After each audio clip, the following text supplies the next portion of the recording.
Hello everyone, I hope आप सब अच्छे होंगे। सो स्टार्ट करते हैं आज का सेशन।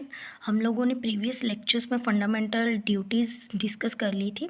जिन्होंने भी वो लेक्चर्स नहीं अटेंड किए, मैं रिकमेंड करूँगी आप पहले वो लेक्चर्स अटेंड कर लीजिए। आज हमारा सेशन है एमसीक्यूज़ ऑन फंडामेंटल ड्यूटी। हर एक टॉपिक को जब हम कंप्लीट करते हैं तो उसके बाद आपके लिए एमसीक्यूज़ भी लाए जाते हैं ताकि आपकी प्रैक्टिस हो जाए। ओके, सो स्टार्ट करते हैं। क्वेश्चन नंबर 1 देखिए, the constitution of India adopt fundamental duty from the constitution of. जो हमारा कॉन्स्टिट्यूशन है इंडिया का, उसने फंडामेंटल ड्यूटीज़ जो हैं किस कॉन्स्टिट्यूशन से अडॉप्ट किए हैं। ठीक है, आपको पता है कि हमारी कॉन्स्टिट्यूशन जो बनाया गया है उसको डिफरेंट डिफरेंट कंट्रीज से जो है बोरोड किया गया है चीज़ों को, फिर उसमें हमारे कॉन्स्टिट्यूशन में इंक्लूड किया गया है। तो उसी तरह से फंडामेंटल ड्यूटीज़ को कब कहाँ से जो है बोरोड किया गया है, अडॉप्ट किया गया है? अमेरिका से, जापान से, यूएसएसआर से या फिर ब्रिटेन से। सो आई होप आप सबने राइट ऑप्शन चूज़ कर लिया होगा। सो इसका राइट ऑप्शन है आपका ऑप्शन नंबर सी। ठीक है, यूएसएसआर के कॉन्स्टिट्यूशन से हम लोगों ने फंडामेंटल ड्यूटीज़ को लिया है और फंडामेंटल ड्यूटी हमारे part 4A of the Indian constitution में है। ओके, ठीक है, और इसके साथ जो है 51A आर्टिकल्स डील करता है। ठीक है, so move to the next question. इसकी एक्सप्लेनेशन भी मैंने नीचे आपको प्रोवाइड करवाई। The constitution of India adopt fundamental duties from the Soviet constitution USSR which is now called Russia. ठीक है, सो आपको इसका जो है पीडीएफ जो है आपको टेलीग्राम पे मिल जाएगा। सो नेक्स्ट क्वेश्चन देखिए, when fundamental duties were added in the constitution of India. Fundamental duties को कब ऐड किया गया था इंडिया के कॉन्स्टिट्यूशन में? सो 1976, 1965, 1970, एक सेकेंड, या 1992। सो आई होप आप सबने राइट आंसर इसका भी चूज़ किया होगा। सो इसका राइट ऑप्शन आपका 1976। 1976 में 42nd अमेंडमेंट एक्ट के थ्रू जो है आपकी फंडामेंटल ड्यूटीज़ को ऐड किया गया था। Okay, so move to the next question. At present how many fundamental duties are in the constitution of India. At present की अगर हम बात करें तो कितनी फंडामेंटल ड्यूटीज़ हैं हमारे कॉन्स्टिट्यूशन में? सो 10 है, 6 है, 8 है या फिर 11 है। सो इसका राइट ऑप्शन है option number D, 11 fundamental duties हैं हमारे कॉन्स्टिट्यूशन में। ओके, सो मूव करते हैं नेक्स्ट क्वेश्चन की ओर। क्वेश्चन नंबर 4 देखिए, in the Indian constitution fundamental duties are given in which article. Indian constitution में फंडामेंटल ड्यूटी जो है किस आर्टिकल में इंक्लूड की गई हैं? अभी ऊपर मैंने डिस्कस किया आप लोगों के साथ। So article 12 to 35, article 51A, article 36 to 50, article 19। सो इसका राइट ऑप्शन है आपका option number B, article 51A जो है वो आपका डील करता है फंडामेंटल ड्यूटीज़ के साथ। ओके, सो नेक्स्ट क्वेश्चन देखिए, question number 5, which of the following statement is false. इसमें से आपको बतानी है कि कौन सी स्टेटमेंट जो है वो फॉल्स है। ओके, सो फर्स्ट स्टेटमेंट देखिए, fundamental duties are given in part 4 of the constitution. Next देखिए, in 1976 42nd constitution amendment act fundamental duties have been added to the constitution of India. C statement क्या है इसका, in 2002 after the 82nd constitution amendment act another fundamental duty was added. And D option में अगर आप देखें तो ये है पब्लिक रिप्रेजेंटेशन एक्ट बिल्ट इन 1951। सो इसका राइट फॉल्स आपको स्टेटमेंट बताना है। सो डिस्कस कर लेते हैं क्वेश्चन को।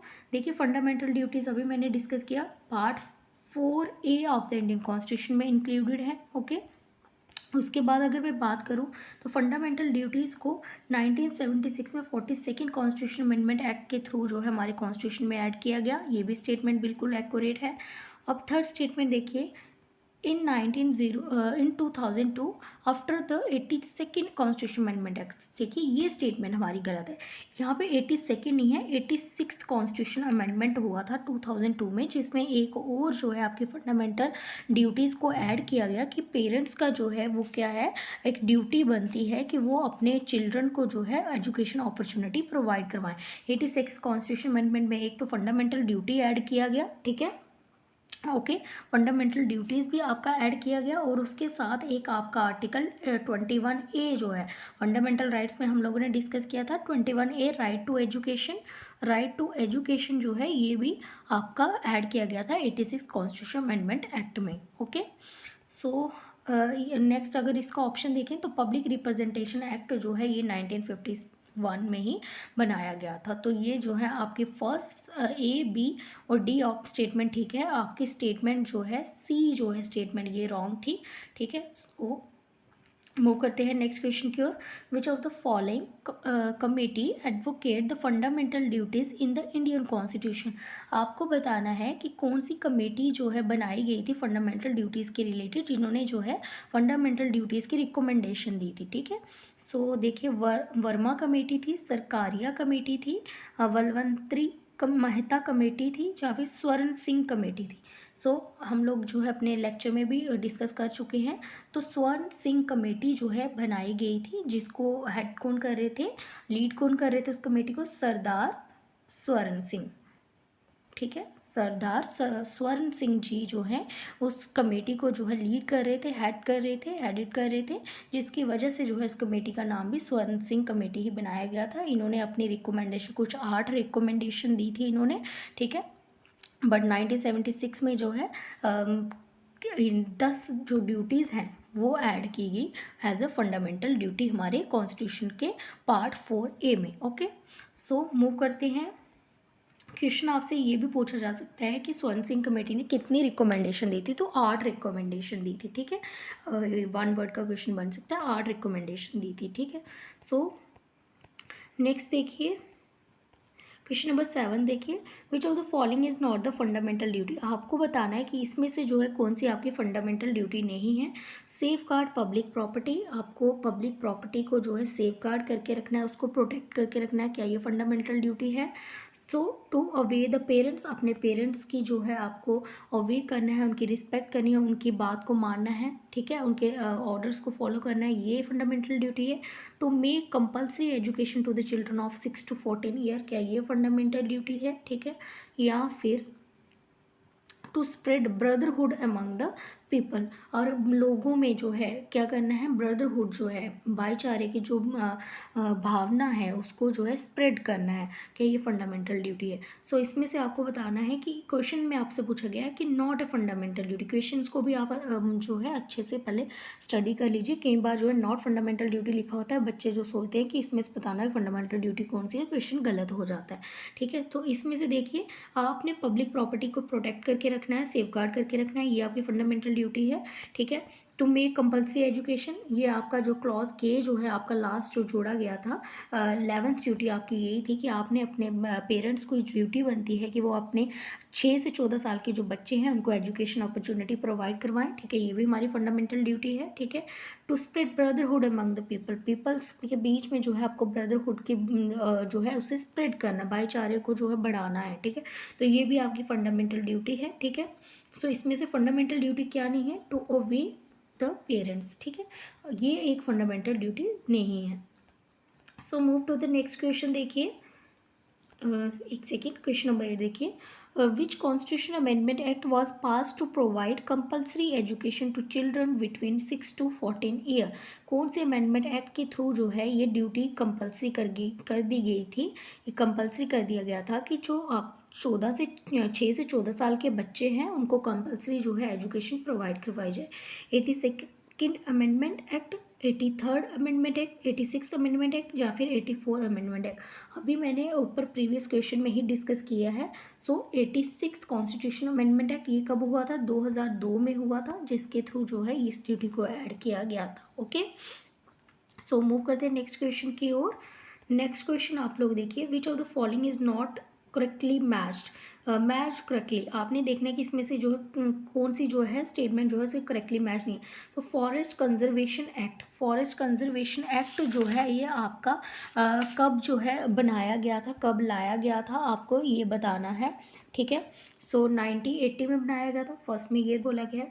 वाइल्ड लाइफ प्रोटेक्शन एक्ट 1974 में बनाया गया था। Public representation act 1951, civil duty protection act 1955। So देखिए इसमें से अगर मैं बात करूं फॉरेस्ट कंजर्वेशन एक्ट ये 1980 में ही बनाया गया था। इसका मेन मोटिव था कि जो हमारे इन्वायरमेंट है उसको हम प्रोटेक्ट करके रखें। फॉरेस्ट लेक जो है चीज़ें अगर हम यूज़ कर रहे हैं तो हमारी ड्यूटी बनती है कि हम क्या करें, उसको प्रोटेक्ट करके भी रखें इन चीज़ों को। तो ये हमारी एक जो फंडामेंटल ड्यूटी का क्लॉज जी है उसको एक तरह से इन्फोर्स करने के लिए, इम्प्लीमेंट करने के लिए ये जो है लॉ बनाया गया। ठीक है, उसके बाद अगर मैं बात करूँ तो wild life protection act, wild life जो है हमारी उसको protect, wild life protection act जो है ये आपका 1972 में बनाया गया था, जिसमें जो आपकी इंडेंजर्ड स्पीशीज़ होती हैं उनको जो है हाईएस्ट प्रोटेक्शन प्रोवाइड कर दी गई होती है। उनकी जो ट्रेड है उसको जो है प्रोहिबिट करने के लिए, उनको प्रोटेक्ट करने के लिए जो है ये वाइल्ड लाइफ प्रोटेक्शन एक्ट एक बनाया गया था। ठीक है, तो ये कब बनाया गया था, 1972 में बनाया गया। ओके, फिर अगर बात करें पब्लिक रिप्रेजेंटेशन एक्ट 1951, तो ये भी आपका 1951 में बनाया गया था, ये बिल्कुल एक्यूरेट है। सिविल ड्यूटी प्रोटेक्शन एक्ट जो है ये भी आपका 1951 में बनाया गया था। ये सारी जो स्टेटमेंट ठीक है, लेकिन आपकी स्टेटमेंट बी जो है ये रॉन्ग है, क्योंकि ये 1972 में एक्ट जो है ये बनाया गया था। Okay, so question number next देखिए, When was the Prevention of Insult to National Honor Act passed? आपको बताना है जो ये एक्ट है, ठीक है, कौन सा act, prevention of insult to national honour act. National honour में जैसे आपका आ गया national flag, okay, national anthem, okay, तो इनको जो है इनकी रिस्पेक्ट के लिए, इनको जो है कोई इनका जो है डिसरिस्पेक्ट ना करे, तो अगर कोई ऐसा करता है तो उसके लिए एक लॉ बनाया गया जिसके तहत उसे पनिश किया जाए। तो ये लॉ जो है, ये एक्ट जो है कब बनाया गया था आपको बताना है, 1976, 1972, 1974 या फिर 1991। सो इसका राइट ऑप्शन है आपका ऑप्शन नंबर डी। तो ये 1971 में जो है ये बनाया गया था, ताकि जो है जो लोग जो हैं एक तरह से जो है लोगों को ये रहे, याद रहे कि हमें जो अपने जो हमारे नेशनल ऑनर्स हैं उनकी रिस्पेक्ट करनी है। अगर कोई उसकी डिसरिस्पेक्ट करता है, जैसे नेशनल फ्लैग को बर्न कर देता है, ठीक है, या फिर नेशनल एंथम की डिसरिस्पेक्ट करता है, तो उसके लिए हमें क्या एक लॉ बनाएगा जो इसको प्रोटेक्ट करेगा, उसके तहत उसे पनिश किया जाएगा पर्सन को। ठीक है, क्योंकि हमारी जो फंडामेंटल ड्यूटी है वो नॉन जस्टिसेबल है, मतलब अगर कोई नहीं मानता है उसको तो हम डायरेक्टली इसको कोर्ट में नहीं घसीट सकते हैं। लेकिन कुछ लॉ ऐसे बनाए गए हैं जो डायरेक्टली हम लोग मतलब फंडामेंटल ड्यूटी का नाम लेके उसे पनिश नहीं कर सकते, लेकिन अगर इन लॉ को जो है अगर कोई वायलेट करता है तो उसके बेसिस पे हम जो है उस पर्सन को पनिश कर सकते हैं। Okay, so next question, 10 question ही थे इसके इम्पोर्टेंट। सो आपके ये था आज का सेशन। आपको अगर आपको सेशन अच्छा लगा तो प्लीज़ वीडियो को लाइक करें, शेयर करें और चैनल को सब्सक्राइब करें, और अपने व्यूज़ जो हैं आप लोग हमें दे सकते हैं कि आपको ये लेक्चर्स जो हैं कैसे लग रहे हैं। और कुछ स्टूडेंट ने मुझे मैसेज किया था कि लेक्चर के कंप्लीट होने के बाद आप एमसीक्यूज़ भी लाएँ, तो मैं उनको बोलना चाहती हूँ कि जैसे ही आप लोगों का एक टॉपिक कंप्लीट होता है तो उसके बाद मैं आपको एक या दो लेक्चर में जो है एमसीक्यू सीरीज़ भी आपके लिए लाती हूँ। ठीक है, सो जितने जो है फंडामेंटल ड्यूटीज़ के रिलेटेड मुझे इंपॉर्टेंट एमसीक्यूज़ लगे मैंने आप लोगों के साथ डिस्कस कर लिए हैं। ठीक है, और जिन्होंने वो वीडियो लेक्चर्स नहीं देखे हैं प्लीज़ आप लोग देख लीजिए, उससे आपको काफ़ी ज़्यादा बेनिफिट होगा। ठीक है, सो प्लीज़ लाइक ज़रूर करें। So thank you so much, मिलते हैं कल के सेशन में। कल हम स्टार्ट करेंगे डीपीएसपी, ठीक है, directive principle of the state policy. और अगर आप लोग मुझे बता सकते हैं जो टॉपिक आप लोग इंडियन पॉलिटीज़ में से पढ़ना चाहते हैं तो वो मुझे कमेंट सेक्शन में आप लिख सकते हैं, मैं आपका वो टॉपिक भी कंप्लीट करवा दूँगी। ठीक है, so thank you so much, have a great day.